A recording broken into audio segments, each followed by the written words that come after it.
Muy buenas noches, hermanos y hermanas, Dios les bendiga ricamente, amigo y amiga que nos acompaña a través de esta transmisión. Damos gracias a Dios una vez más, podemos estar comunicándonos por este medio.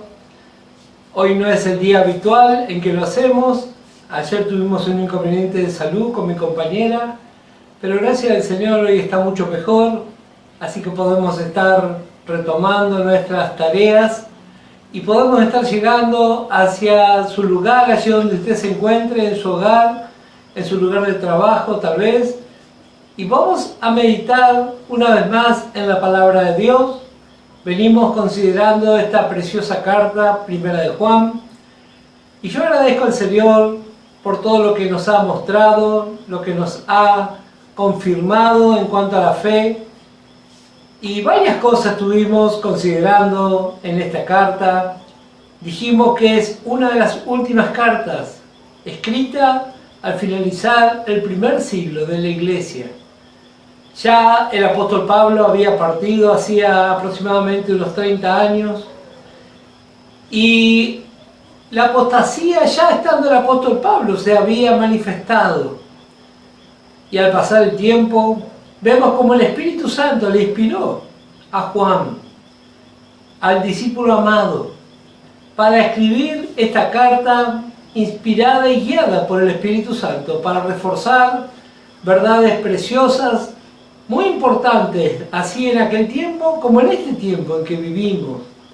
El Espíritu Santo todo el tiempo trabaja para confirmar la obra del Señor Jesucristo en este mundo, en estos tiempos de vientos contrarios, de oscuridad, de apostasía, de decadencia. Bueno, el Espíritu Santo se está moviendo, así como consideramos en otra oportunidad el Espíritu Santo como un viento recio. El día de Pentecostés vino y se quedó definitivamente aquí en la tierra hasta que el propósito de Dios se cumpla. Y ese Espíritu Santo que inquietó desde el principio a los que estaban reunidos en aquel lugar alto, bueno, así hasta el día de hoy sigue inquietando, sigue llamando, sigue moviendo, sigue poniendo ese deseo, esa inquietud en los corazones por buscar de Dios, por considerar su palabra, por meditar. Sabemos que vivimos, este es un tiempo muy especial, como ya hemos dicho en varias ocasiones, este es el preludio del fin. Y cada uno de nosotros tenemos este privilegio de ser partícipe en primera fila de algo que está a punto de acontecer. En el reloj de Dios faltan solamente minutos. Tal vez en el reloj humano todavía falte un tiempo, pero sabemos que ese tiempo es muy breve. Por eso aprovechamos, por eso meditamos y también examinamos nuestra vida a la luz de la palabra de Dios. Este es el manual de instrucciones que Dios dejó, la Biblia, inspirada por el Espíritu Santo de Dios. Por eso necesitamos que ese mismo Espíritu Santo que le inspiró nos dé ahora, hoy, la revelación de lo que la palabra de Dios tiene para enseñarlo. Por eso, primeramente vamos a orar. Vamos a presentar las distintas necesidades. Vamos a pedir a favor de cada hermana y hermano que está pasando circunstancias, que está pasando adversidades. Y sobre todo vamos a orar para que esta palabra sea revelada en cada uno de nosotros. Le invito a orar.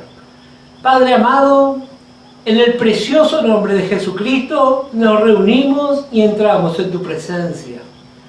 Nos acercamos, Padre, a tu trono de gracia. Así nos invita tu palabra, que nos acerquemos confiadamente al trono de gracia, para alcanzar misericordia y encontrar el oportuno socorro. Oh Padre, en el nombre de Jesucristo traemos a ti nuestras cargas, traemos nuestras necesidades. Te pido a favor de cada uno de los que están pasando enfermedades en este tiempo. Tú tienes poder para sanar, tú tienes poder para libertar. Y tú tienes poder para que por tu gracia poder sobrellevar esta circunstancia.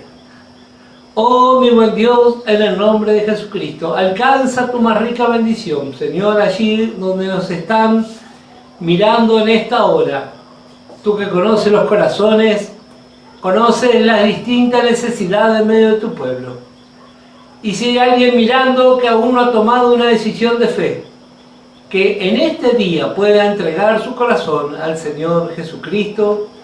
Y si hay alguien de tu pueblo que aún no ha rendido su vida, aún no ha rendido su vida, bueno, que hoy pueda tomar una decisión sabia. Señor, te pido por aquellos indiferentes, Señor, aquellos padres que aún, Señor, divagan en su corazón. Este es un precioso tiempo, Señor, para que cada uno volvamos, Señor, a tus sendas, como dice tu palabra. Paraos en los caminos y ved por la senda antigua. Bueno, este es un precioso tiempo. Nosotros por la fe, Señor, en esta hora traemos a tu presencia cada hermana y cada hermano que se ha apartado, por aquellos que se han quedado de camino, allí donde se encuentren. Oh Padre, en el nombre precioso de Jesucristo, a ti no te faltan obreros. Tú puedes ministrarle, Señor, que tu Espíritu Santo le hable en la quietud de la noche a su corazón. Señor, nosotros entregamos en tus manos todas las cosas, todas las circunstancias. Ahora, Padre, muy en especial te pido por tu palabra, que sea revelada, que tú nos enseñes, que tú nos muestres, Señor. Y que esta palabra alumbre nuestra vida y se grabe en nuestro corazón. Todo te lo pedimos, Señor, en el precioso nombre de Jesucristo. Amén. Bueno, vamos a continuar meditando esta carta. Habíamos llegado al capítulo 4 y habíamos comenzado a considerar el verso 17. Primera de Juan, capítulo 4, verso 17. Y vamos a volver a leer ese versículo. Primera de Juan, capítulo 4, verso 17, dice así la palabra de Dios: en esto se ha perfeccionado el amor en nosotros, para que tengamos confianza en el día del juicio, pues como Él es, así somos nosotros en este mundo. En el amor no hay temor, sino que el perfecto amor echa fuera el temor. Porque el temor lleva en sí castigo, de donde el que teme no ha sido perfeccionado en el amor. Nosotros le amamos a Él porque Él nos amó primero. Si alguno dice, yo amo a Dios y aborrece a su hermano, es mentiroso. Pues el que no ama a su hermano a quien ha visto, ¿cómo puede amar a Dios a quien no ha visto? Y nosotros tenemos este mandamiento de Él: el que ama a Dios, ame también a su hermano. Gracias al Señor por su palabra. Gracias al Señor porque todos los seres humanos tenemos un futuro eterno. Dios, dice Eclesiastés, puso eternidad en el corazón del ser humano. Bueno, a medida que leemos la Biblia, que meditamos en la preciosa palabra de Dios, vemos cuál es el propósito y el plan de Dios para la humanidad. Vemos el por qué el ser humano sufre, el por qué el ser humano es agobiado por problemas, por enfermedades, por dificultades. ¿Por qué estos cuerpos que todos tenemos se avejentan y se degradan? Bueno, hay una respuesta. Esa es la consecuencia del pecado. Dios, conociendo la circunstancia de toda la humanidad, no se desentendió, sino que envió a su Hijo Jesucristo a pagar por nuestro pecado. Y vemos el Evangelio, el poder de Dios, que es necesario no solo para aquel que no conoce a Dios, sino mucho más aún para los que ya conocemos a Dios. El apóstol Pablo escribió a los romanos en el capítulo 1 y era una carta dirigida a una asamblea ya establecida y le habla de su deseo de compartir el Evangelio porque es poder de Dios. El Evangelio. La fe tiene un autor, el Señor Jesucristo. ¿A quién se le ocurrió que el plan y el propósito de Dios iba a ser de esta forma? Dios dio su palabra viva y eficaz. Y por la predicación de la palabra, hombres y mujeres vamos conociendo al Señor Jesucristo. Le recibimos. Luego por leer y escuchar esa palabra vamos creciendo espiritualmente. Podemos orar. Y todo esto está enlazado por la preciosa fe. Por la fe. Cuando meditamos en este plan tan grandioso, tan efectivo y tan creativo, bueno, solamente a Dios se le podía haber ocurrido algo así. ¿En qué consiste el plan? Bueno, el ser humano enseguida piensa en una industria, en un negocio. Dios dijo, esto va a ser por la fe. Usted puede escuchar la palabra de Dios, usted puede leer la palabra de Dios, y si cree lo que está escuchando, ya se engendró fe. Y así continuamos hasta el final. Mire si no es maravilloso lo que es el plan de Dios. Realmente maravilloso. Al alcance de todos. Simplemente necesitamos escuchar y creer. Gracias al Señor. Bueno, ahora vemos aquí el desarrollo de esta fe. Estuvimos considerando, y aquí el verso 17, Juan nos habla acerca de tener confianza en su venida. Bueno, aquí nos está hablando acerca de nuestra posición en Cristo. Y aquí nos habla acerca de nuestra confianza para el día en que se haga el juicio en el gran trono blanco. Y así dice aquí la palabra, pues como Él es, así somos nosotros en este mundo, hablando del Señor Jesucristo. Él es vencedor, porque Él ya fue librado.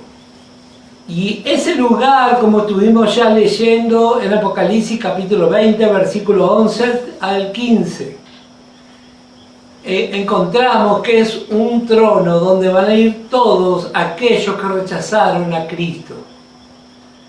Y todos nosotros, por haber recibido a Cristo, estamos librados de ir a ese lugar.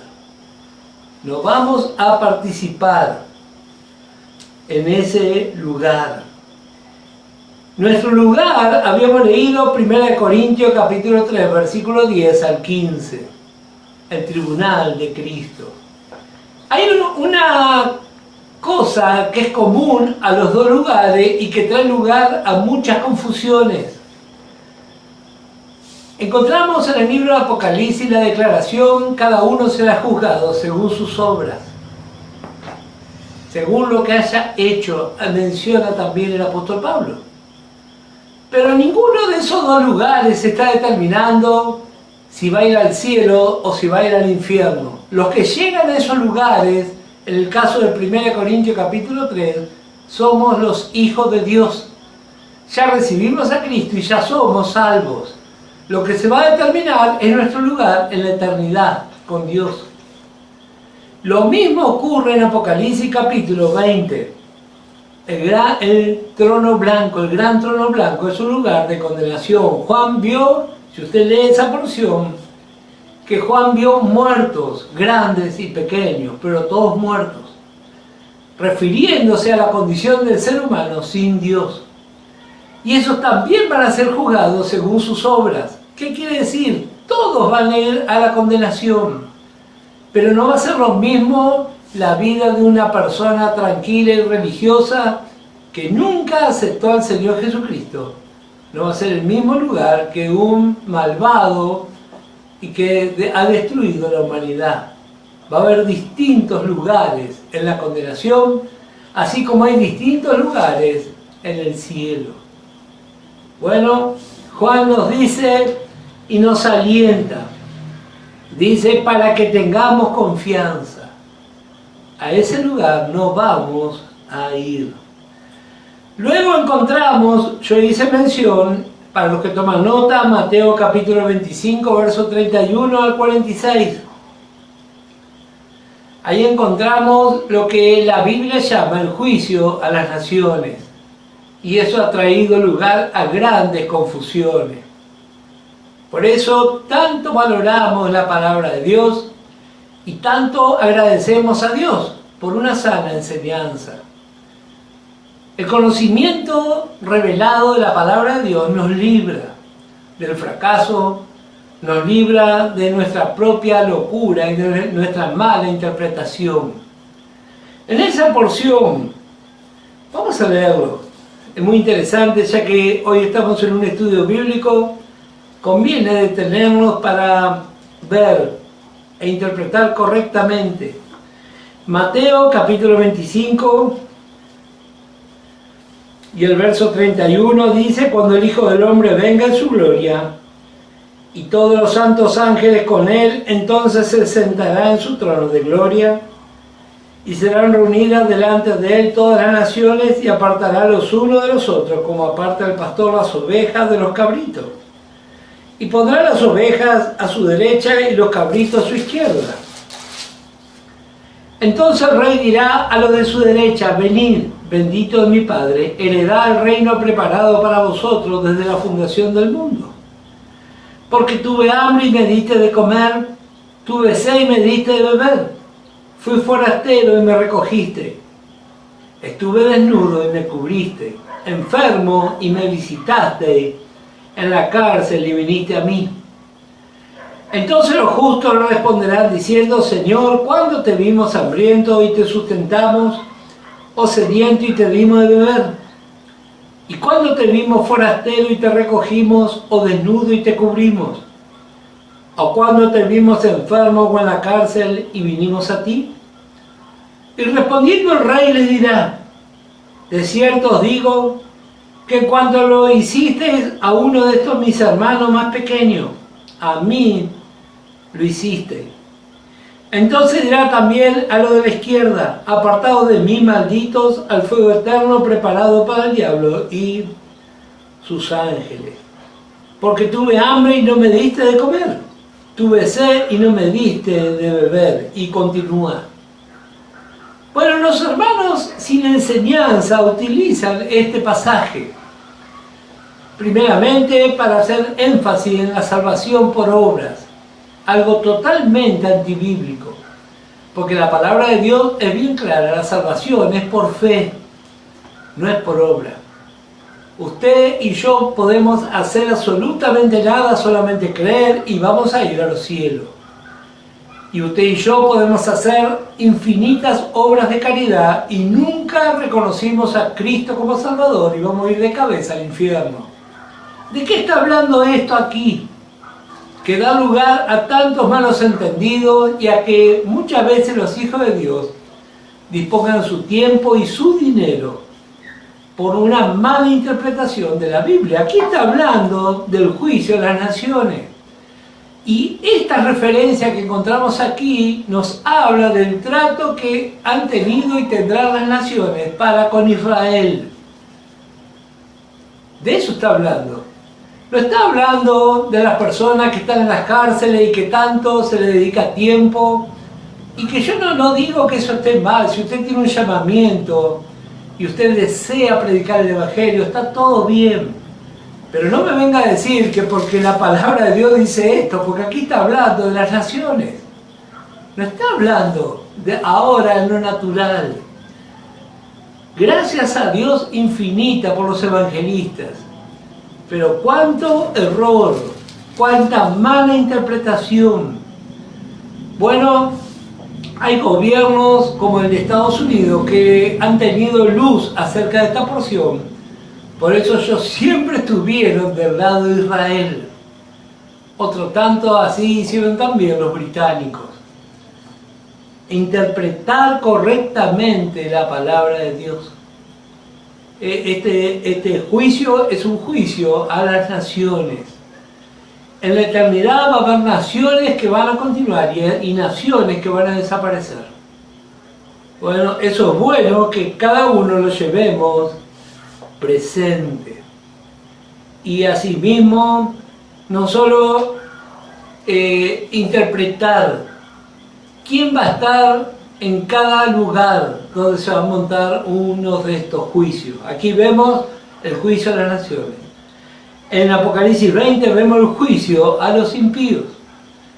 Y en 1 Corintios capítulo 3 vemos el juicio a los hijos de Dios. Y habíamos visto que ese juicio aún hoy ya se está realizando. Porque dice Apocalipsis que Juan le vio al Señor Jesús caminando entre los candeleros. Y esos candeleros nos hablan de la iglesia. Y el Señor Jesús camina día a día. Él llega, Él mira lo que está pasando, Él considera, hay una porción en los evangelios que dice que el Señor Jesús se paró en la puerta del templo y miró todo lo que estaba dentro. Y así hace el Señor. Nosotros no le vemos con el ojo natural, pero con el ojo de la fe sabemos que Él está caminando, Él está viendo. Dice que en la antigüedad el sacerdote lo que hacía era cortar los pábilos para que esos candeleros volvieran a alumbrar con fuerza. Y así hace el Señor en nuestra vida. Tal vez hemos tenido grandes experiencias, grandes avances, pero nuestro pábilo se quemó. Y estamos ahí viviendo el recuerdo. Y el Señor viene, corta, limpia y otra vez volvemos a experimentar la luz preciosa del Señor en nuestras vidas. Bueno, de eso se trata. Dios ya está preparando. La compañía esposa está siendo juzgada hoy. Y cuando venga el arrebato ya vamos a tener la aprobación. Por eso la importancia de interpretar la palabra de Dios y rendir nuestra vida al Señor. Bueno, volvemos a nuestra porción. Versículo 18. Nos habla del amor crecido y perfeccionado. Un amor que nos impulsa. Dice, en el amor no hay temor, sino que el perfecto amor echa fuera el temor, porque el temor lleva en sí castigo. De donde el que teme no ha sido perfeccionado en el amor. El amor corresponde a la nueva creación. Y el temor es propio del viejo hombre. Y aquí Juan parece que hicieron un juego de palabras. Y dice, en el amor no hay temor. El amor, la sustancia de Dios. Si ese amor crece en nuestra vida, ¿cómo va a crecer el amor? Solamente a través de la fe. Escuchamos la palabra de Dios, leemos la palabra de Dios, creemos, nos apropiamos. Bueno, el temor empieza a dejarnos, empieza a dejar su lugar. Bueno, el temor real o imaginario trae tormento. La palabra tormento significa turbación de la mente, alma y el corazón. Bueno, dice aquí, de donde el que teme no ha sido perfeccionado en el amor, o sea, aún le falta crecer. Y dice, nosotros le amamos a Él porque Él nos amó primero. Un versículo tan corto, pero tan contundente. Y también nos contrasta lo pequeño que es nuestro amor. Primeramente dice, nosotros le amamos a Él. Ya eso es algo, gracias a Dios. Pero nosotros le amamos a Él porque Él nos dio salvación. Él llenó nuestro corazón, nos dejó su palabra, nos dejó la iglesia, nos dejó todo lo que necesitamos y sobre todo el Espíritu Santo, que nos alienta, que nos sostiene. Y dice aquí Juan, nosotros le amamos a Él porque Él nos dio todo eso, dice. Pero Él que vio en nosotros, bueno, ya habíamos estado viendo. Él no vio absolutamente nada. Ese es el amor de Dios. Nos amó cuando estábamos muertos en delito y pecado. Yo pregunto, ¿cuál es nuestra actitud para con aquellos que aún no conocen a Cristo? ¿Y cuál es nuestra actitud para con aquellos que han fracasado? Y siempre hay alguna salvedad. Estamos hablando de amor para salvación, que es un amor acotado. A veces el creyente fracasa porque cuando trata con personas que no conocen el Evangelio, no sabe poner límite de ese amor y después vienen los dolores de cabeza. El amor hacia las personas que no conocen a Cristo corresponde para salvación y punto. No vaya a confundirse. Muchos hermanos han sufrido por no saber ubicar las cosas. Todo aquel que no conoce a Cristo necesita conocer al Señor Jesucristo. Pero es distinto el amor entre la familia de la fe. Es muy distinto. Pero para eso tenemos que aprender a discernir. Aprendemos a discernir. Y eso nos habla de crecimiento. Así fue nuestro Dios. Nos amó primero, dice. Nosotros le amamos a Él porque Él nos amó primero. Siempre nos conmueve el amor de Dios. Qué distinto al amor humano. Nosotros que a veces decimos amamos a alguien y después hay un desencuentro y ya no le amamos más. Bueno, ahí nos damos cuenta que eso no era amor de Dios. Porque dice el apóstol Pablo, el amor de Dios nunca deja de ser. Seguramente era afecto. Y bueno, tenemos que aprender a reconocer si realmente es amor o es afecto. Bueno, continuamos con nuestra porción. Verso 20, si alguno dice yo amo a Dios y aborrece a su hermano, es mentiroso. Qué duro que es Juan. Siempre le asociamos a Juan con el apóstol del amor, pero la forma en que él escribe es realmente muy contundente. Dice, si alguno dice una cosa y hace lo contrario, es un mentiroso. Bueno, y tiene razón. Decir una cosa y hacer otra, especialmente en este tiempo que vivimos, que es tan común escuchar declaraciones hermosas, pero los hechos dicen todo lo contrario. Bueno, es realmente un tiempo muy complicado. Dice, si alguno dice yo amo a Dios y aborrece a su hermano, es mentiroso, pues el que no ama a su hermano, a quien ha visto, ¿cómo puede amar a Dios? A quien no ha visto. Y nosotros tenemos este mandamiento de Él. Note usted que nos dice esta sugerencia. Este es un tiempo donde no se le presta mucha atención al significado de las palabras. A mí me gusta mucho meditar en lo que significan las palabras. Primeramente para hablar como corresponde, para darle el peso que corresponde a las palabras y saber interpretar. Hay muchas palabras que se han ido desvirtuando. Muchas palabras que usamos ni sabemos lo que significan y a veces aún dentro del pueblo de Dios usamos y mal interpretado. Una palabra que yo siempre hago mención es la palabra chisme. Cada vez que aparece un santulón por ahí dice, ay, yo no quiero saber nada con el chisme. Bueno, ¿sabe lo que significa la palabra chisme? La mayoría ni sabe lo que significa. El chisme habla de aquello que se cuenta para que una persona se pelee con otra. Eso es chisme. Y sin embargo hay cosas que se pueden comentar para orar, para saber como familia de la fe, y eso no es chisme.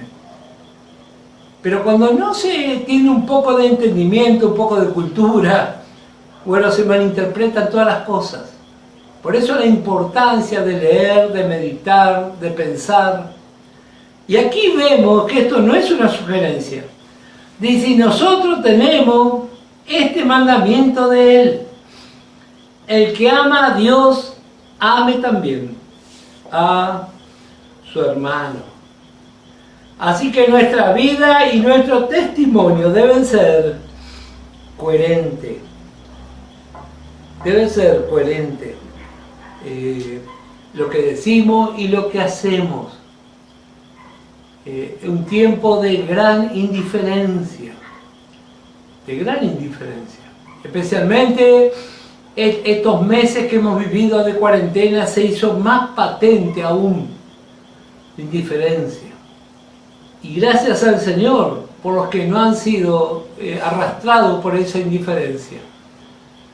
Aquellos que realmente han demostrado amor hacia el Señor, y si demuestra amor hacia el Señor, va a demostrar amor hacia los hermanos, si no es falso.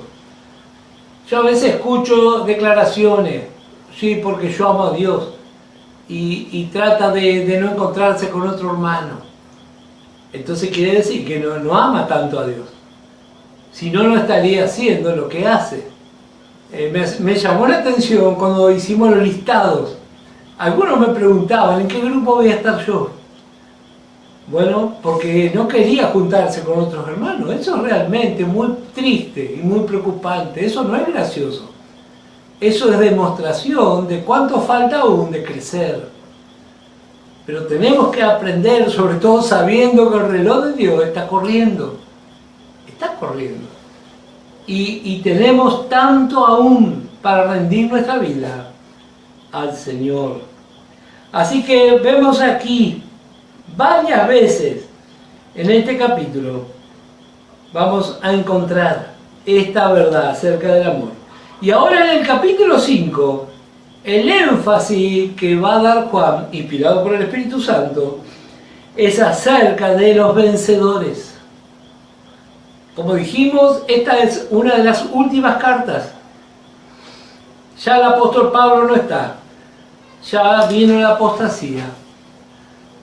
La mayoría de los apóstoles, todos han partido. Y ahí está Juan. Él está en ese tiempo de oscuridad. Él está levantando en alto la bandera del Evangelio. Y estos son los temas que importaban y son los temas que importan hoy también. El amor. El amor. Y ahora vamos a ver a los vencedores. Este es el tema que al Espíritu Santo le interesa. Es el deseo de nuestro Dios, los vencedores. Llegamos por esas cosas que solo sabe Dios. Nos toca ser parte de la iglesia en este tiempo. Un tiempo de decadencia. Un tiempo donde se está gestando la apostasía. Así dice el apóstol Pablo. Dando a entender que no va a ser una apostasía común la que viene. Bueno, ¿y de qué habla la palabra de Dios? Nos habla de los vencedores.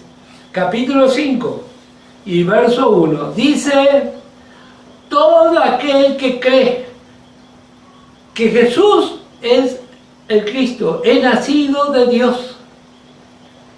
Y todo aquel que ama al que engendró, ama también al que ha sido engendrado por Él.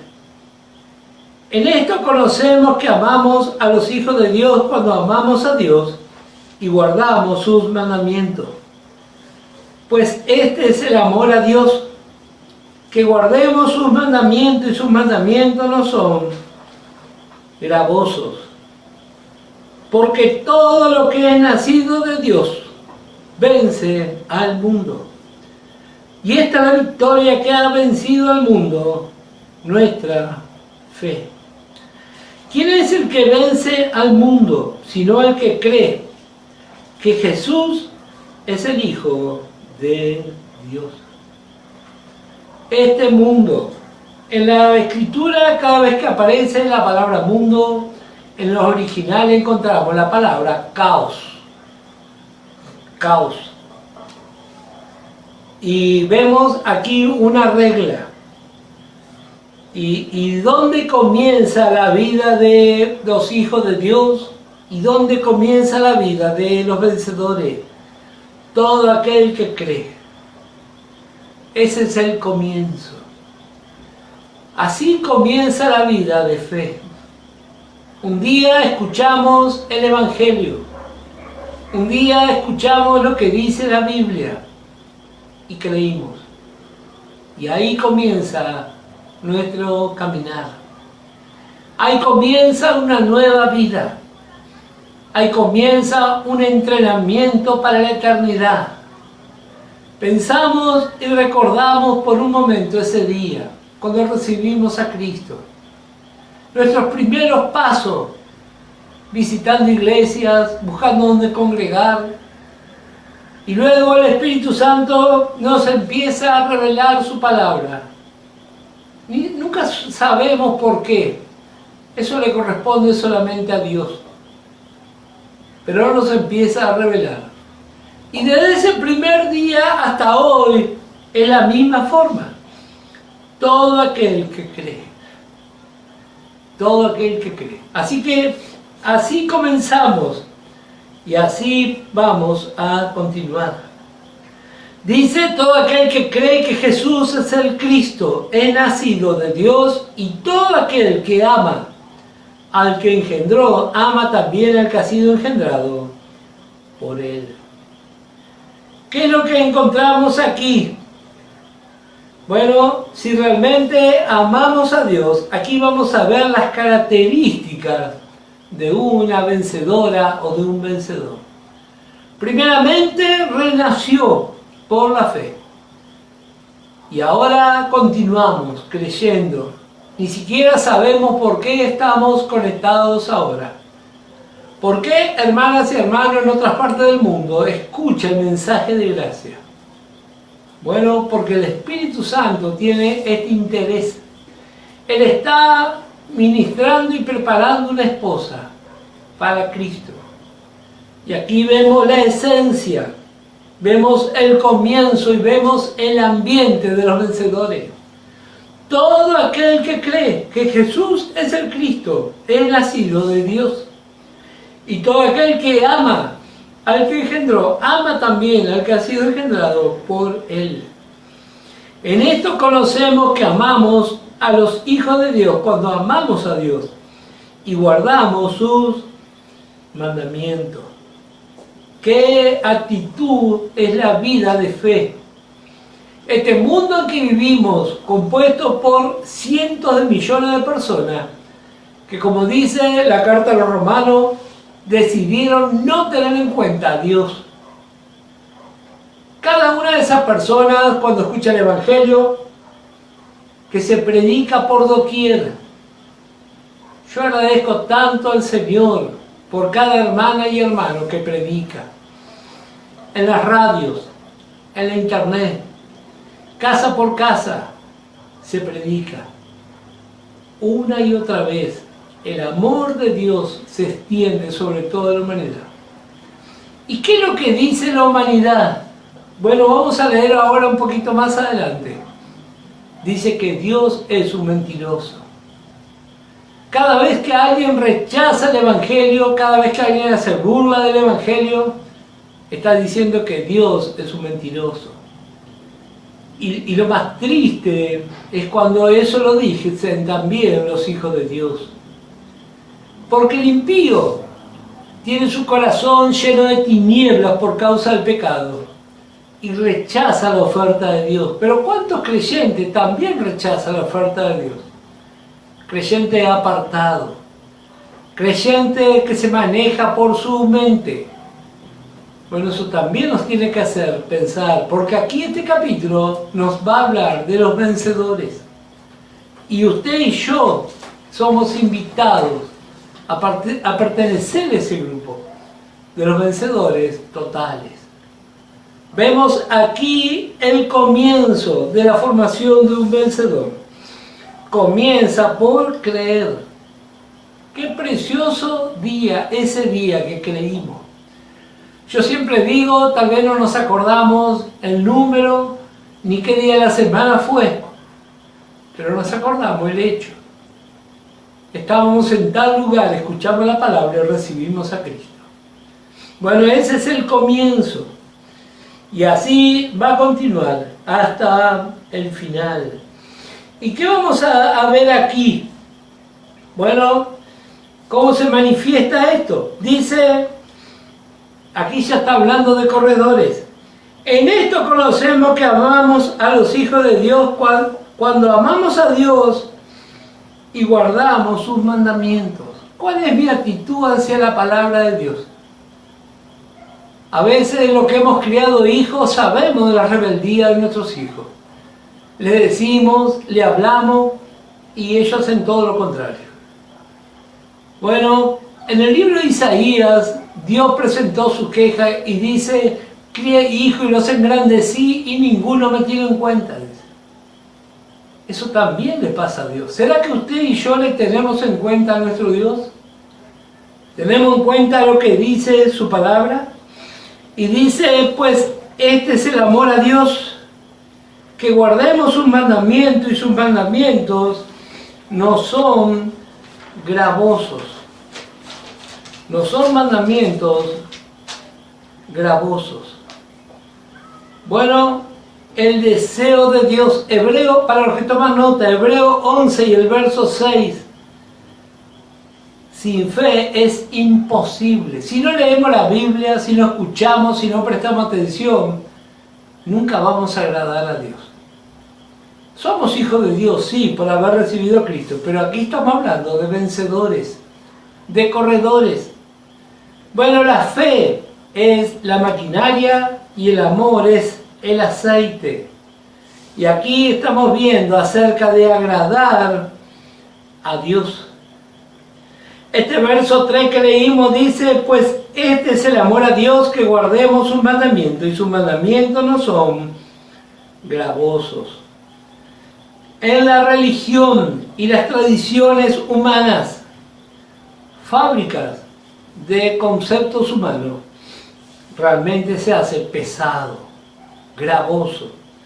Para los que toman nota, ya vamos a finalizar Mateo capítulo 23, versículo 3 a 9. Vamos a ver cómo era en aquel entonces.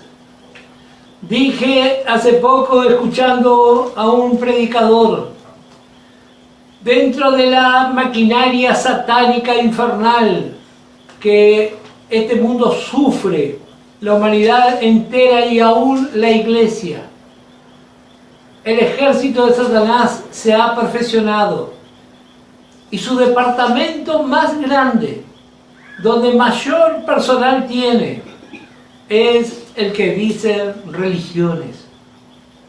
Satanás se complace en fomentar religiones y religiosos. Y vamos a ver qué dice Mateo capítulo 23. Dice el versículo 3, así que todo lo que os digan que guardéis, guardadlo y hacedlo. Mas no hagáis conforme a sus obras, porque dicen y no hacen. Porque atan cargas pesadas y difíciles de llevar, y las ponen sobre los hombros de los hombres, pero ellos ni con un dedo quieren moverlas. Antes, hacen todas sus obras para ser vistos por los hombres, pues ensanchan su filatera y extienden los flecos de sus mantos. Así es el religioso. Pero vemos aquí lo que nos dice Juan en el verso 3, que guardemos sus mandamientos, y sus mandamientos no son gravosos. ¿Para quién no son gravosos? Para la nueva creación. La nueva creación se goza en lo que la palabra de Dios nos enseña. La palabra de Dios nos alienta a congregarnos, la nueva creación está contenta. Nos alienta a vivir vida de comunidad y la nueva creación está contenta. Nos invita a participar de la obra de Dios y estamos contentos. Nos invita a ofrendar, a diezmar y estamos más contentos. Pero el viejo hombre no quiere ir a la iglesia, no quiere sacar un peso de bolsillo, no quiere colaborar, no quiere ni siquiera ir a cortar el pasto. Tenemos que aprender a reconocer nuestra vieja creación. La vida de Cristo se goza de poder congregarse. De hecho, este domingo, con la ayuda del Señor, nos vamos a reunir y vamos a gozarnos en la presencia de Dios. Pero nuestro viejo hombre se enoja, no quiere ir a la iglesia, siempre tiene una excusa y tenemos que aprender. ¿Sabe por qué? Porque el reloj de Dios, la hora, está avanzada. Hasta aquí nos vamos a meditar en la palabra de Dios. Con la ayuda del Señor, el próximo miércoles vamos a continuar. Y el día domingo, Dios mediante, con el grupo que ya está anotado, nos vamos a encontrar en nuestro lugar de culto. Y si por la gracia de Dios se puede hacer, vamos a transmitir esa reunión también. Así que le hago llegar mis saludos, mis bendiciones. Que Dios le bendiga ricamente y será hasta la próxima.